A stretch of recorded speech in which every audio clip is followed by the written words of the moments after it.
BJP के वरिष्ठ नेता रहे सुशील मोदी का सोमवार 13 मई को दिल्ली एम्स में निधन हो गया। 72 साल की उम्र में उन्होंने आखिरी सांस ली। उनके निधन से शोक की लहर उठी है। भारतीय जनता पार्टी की बिहार इकाई में संभवतः उस सबसे बड़े नेता के तौर पर सुशील कुमार मोदी को जाना जाएगा, जिन्हें राज्य की पार्टी को आगे बढ़ाने में धैर्यपूर्वक काम करने के लिए हमेशा याद किया जाएगा। सुशील मोदी अक्सर एक दिलचस्प किस्सा साझा करते रहते थे। 1986 में उनके विवाह समारोह में बीजेपी के तत्कालीन अध्यक्ष अटल बिहारी वाजपेयी आए थे। उन्होंने उनसे कहा था कि अब छात्र राजनीति छोड़ने और पूर्णकालिक राजनीति कार्यकर्ता बनने का समय आ गया है।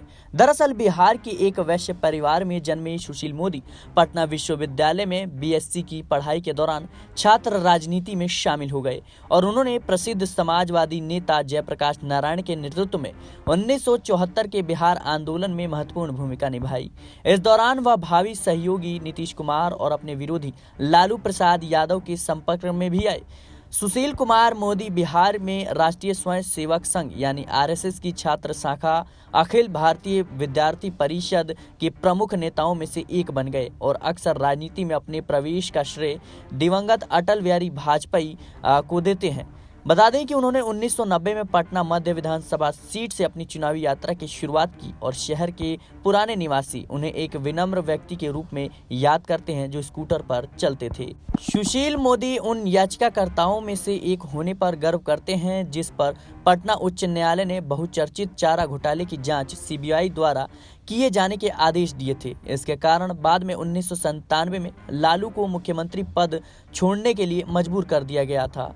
उन्होंने बिहार विधानसभा में विपक्ष के एक सशक्त नेता के रूप में अपनी पहचान बनाई। इस पद पर वे 2004 तक रहे, जब तक कि वे भागलपुर से लोकसभा के लिए निर्वाचित नहीं हो गए। हालांकि एक साल बाद राज्य विधानसभा चुनाव में राष्ट्रीय जनता दल कांग्रेस गठबंधन हार गया और मोदी बिहार में वापस आ गए।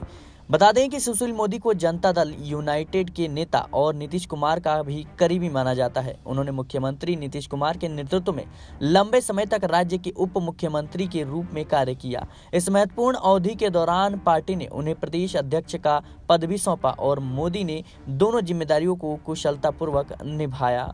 बता दें कि 2013 में नीतीश कुमार के बीजेपी से पहली बार अलग होने तक सुशील मोदी उप मुख्यमंत्री पद पर बने रहे थे और 4 साल बाद जब जेडीयू सुप्रीमो एक बार फिर से राष्ट्रीय जनतांत्रिक गठबंधन में शामिल हुए तो वह वापस इस पद पर आसीन किए गए। नीतीश कुमार और सुशील मोदी के बीच तालमेल बिहार की राजनीति में काफी बड़ा विषय है और जेडीयू नेता ने अक्सर अपने भरोसेमंद पूर्व उप मुख्यमंत्री जिन्हें 2020 के विधानसभा चुनाव के बाद पद से हटा दिया गया था और राज्यसभा सदस्य के रूप में दिल्ली स्थानांतरित कर दिया गया था को दरकिनार किए जाने पर अफसोस जताया करते थे। फिलहाल जिस तरीके से अब सुशील मोदी का निधन हुआ है, कहीं ना कहीं देश की राजनीति में एक शोक का विषय है। फिलहाल के लिए इस खबर में इतना ही। देश और दुनिया की तमाम खबरों के लिए बने रहना नेक्स्ट पॉलिटिकल बाइट के साथ।